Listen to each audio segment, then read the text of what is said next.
Halo guys, kembali lagi bersama aku Riri di channel kesehatan kesayangan kalian, Rexflow.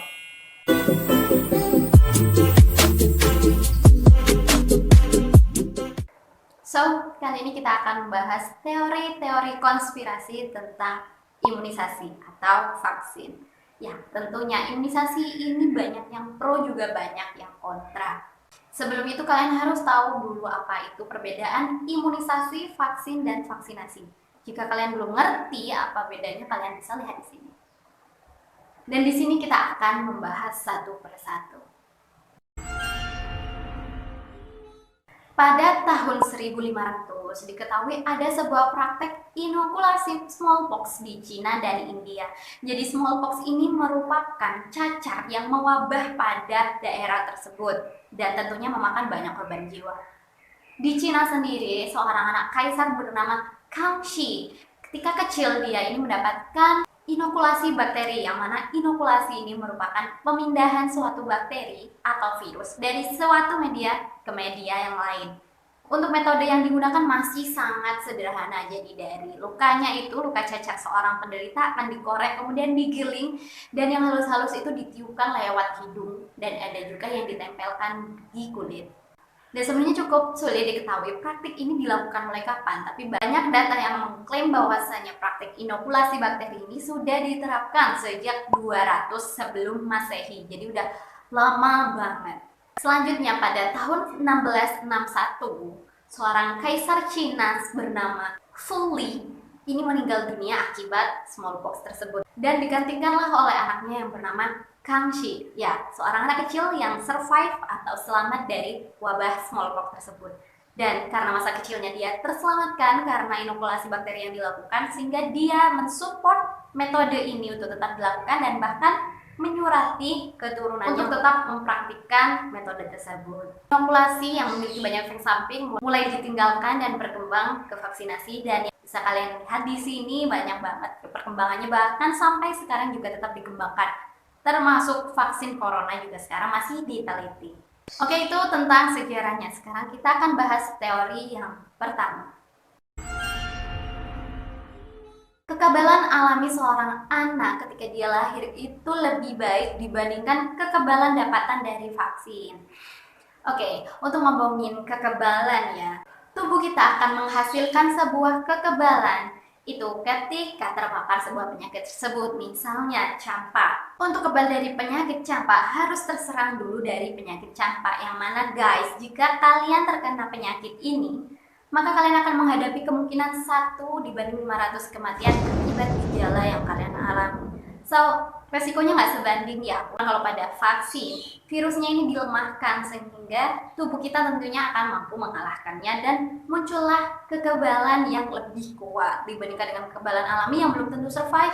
Kalian bisa memutuskan mana yang lebih baik. Next. Memang vaksin ini bukan satu-satunya hal yang mampu mencegah terjangkit dari suatu penyakit menular. Ada peran yang lainnya, misal dari menjaga kebersihannya, ya sanitasinya itu, dari nutrisi, ASI eksklusif, makanan yang baik, suplementasi, dan sebagainya.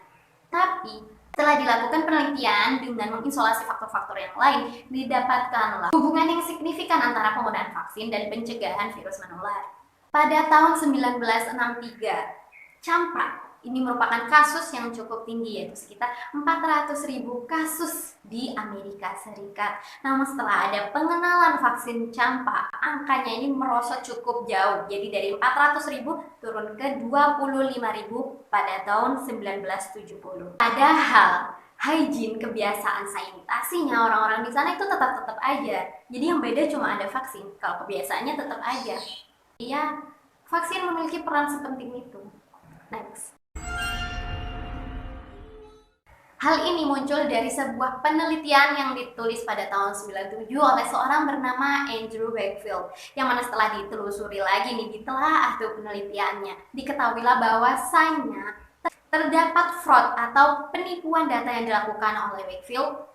Kalian tahu plot twistnya? Wakefield merupakan salah satu aktivis anti vaksin. Dan juga dia itu jurusannya ahli bedah guys, bukan ahli vaksin. Jadi bisa kalian simpulkan kalau itu bukan bidangnya, kayak gitu. Dan juga di sini aku nunjukin ke kalian bahwasanya Penelitian-penelitian terbaru juga menunjukkan bahwasanya tidak ada hubungan antara penggunaan vaksin MMR dengan autisme. Jadi itu memang suatu kebohongan yang besar. Anda lebih percaya mana? Satu penelitian dengan hasil-hasilnya yang palsu atau banyak penelitian dengan hasil-hasilnya yang kredibilitasnya tidak diragukan?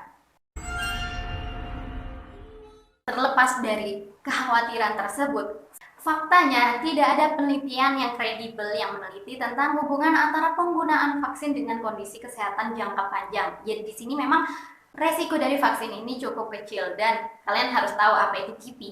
Kejadian ikutan pasca imunisasi. Kalau kalian belum tahu, lihat inilah guys.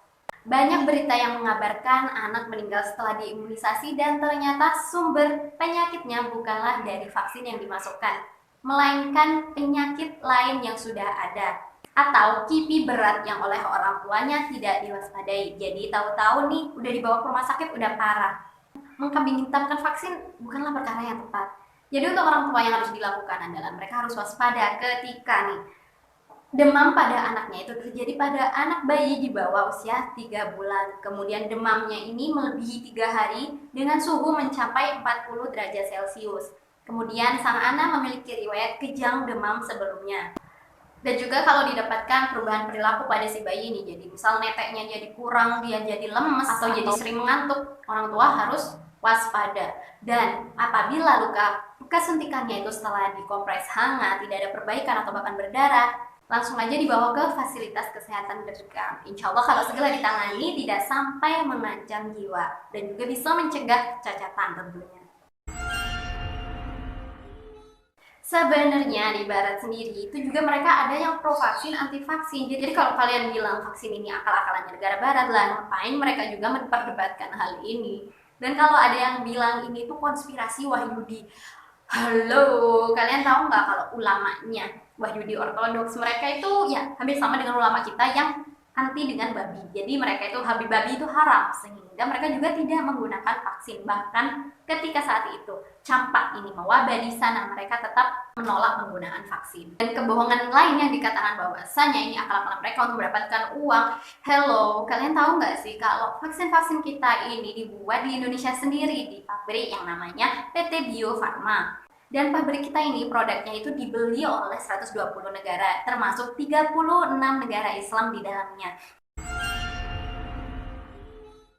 Dan ini yang terakhir, vaksin haram. Oke, di sini aku bakal jelasin dua hal. Vaksin itu mubah dan vaksin itu haram. Vaksin ini dihukumi mubah. Ada dua hal yang terjadi, istihalah dan istihlal. Yang pertama istihalah, jadi ini adalah perubahan sifat dari yang aman. Jadi contohnya di sini bangkai hewan itu kan najis, termasuk kulitnya, dan kulitnya ini bisa dirubah sifatnya menjadi halal dengan cara disakma. Nah, begitu juga dengan vaksin. Ketika enzim babi ini hanya digunakan sebagai katalisator atau pemerat cepat, dia tidak ikut di dalamnya. Kalaupun masuk di dalamnya, pembuatan vaksin melewati banyak proses seperti pencucian, pemurnian, dan sebagainya yang bisa merubah sifatnya menjadi halal. Dan teori yang kedua yaitu istihla, bercampurnya benda najis dengan benda suci sehingga mengalahkan najisnya. Misalnya kotoran cicak yang masuk di bak mandi, yang mana kotoran tersebut saking sedikitnya tidak sampai merubah warna, bau, dan rasa dari air yang lebih dari 2 kula dalam bak mandi tersebut. Nah, pada vaksin ini, pada pembuatannya, vaksin-vaksin ini setelah melalui banyak proses tadi, dia akan disimpan dalam bentuk kering seperti bubuk, yang mana akan ditambahkan faktor dilusi atau ditambah cairan gitu ya, sehingga akan menghilangkanlah sifat najisnya itu. Itu yang menganggap vaksin dengan katalisator enzim babi tetap mubah. Nah, jika tetap was-was nih, masa kayak gitu bisa jadi halal sih? Oke.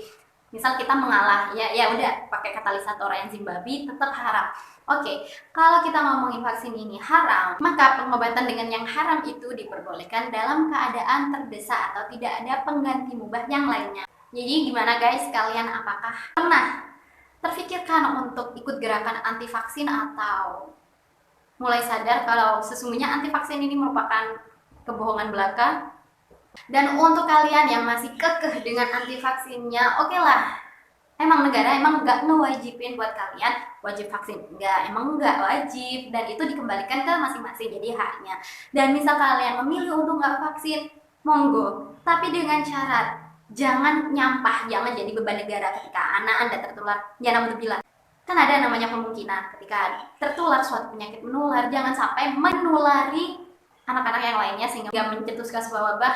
Naudzubillah. Dan jangan nyampah, maksud saya adalah jangan menyebar hoax lebih jauh, karena kalian tahu fitnah itu lebih kejam daripada pembunuhan.